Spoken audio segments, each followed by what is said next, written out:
Book of Heaven, Volume 2, October 24th, 1899. The Cause of Chastisements, the Love of God for Creatures. This morning, my adorable Jesus came and transported me outside of myself into the midst of the people. Jesus seemed to look at creatures with eyes of compassion, and the very chastisements appeared as infinite mercies of his, come out from the most intimate place of his most loving heart.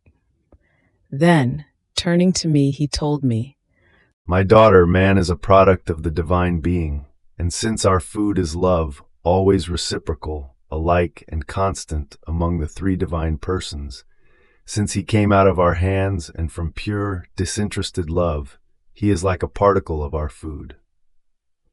Now this particle has become bitter for us. Not only this, but the majority of them, by moving away from us, have made themselves pasture for the infernal flames and food for the implacable hatred of demons, our capital enemies as well as theirs. This is the main cause of our sorrow for the loss of souls, because they are our own. They are something that belongs to us. Likewise, the cause that pushes me to chastise them is the great love I have for them, to be able to place their souls in safety." And I, Lord, it seems that this time you have no other words to say but of chastisements. Your power has other means to save these souls. And then, if I were certain that all the pain would fall upon them and you would remain free without suffering in them, I would resign myself. But I see that you are already suffering very much from those chastisements you have sent. What will happen if you continue sending more chastisements?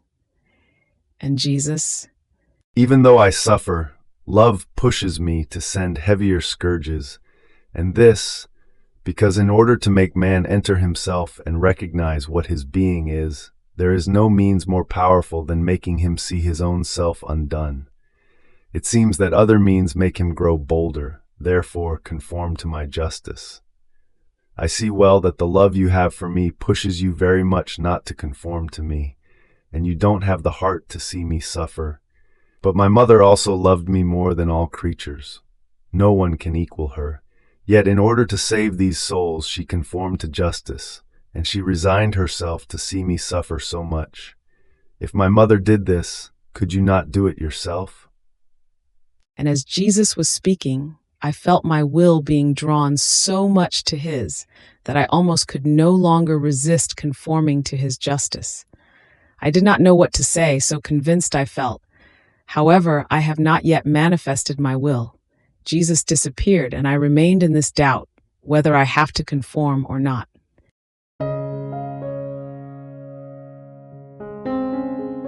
Thank you for being a part of our community here at Divine Will app. If you enjoy listening to Jesus' lessons on how to live in the divine will, please give this video a thumbs up. Your likes help us reach more souls yearning to live in the kingdom of the divine will.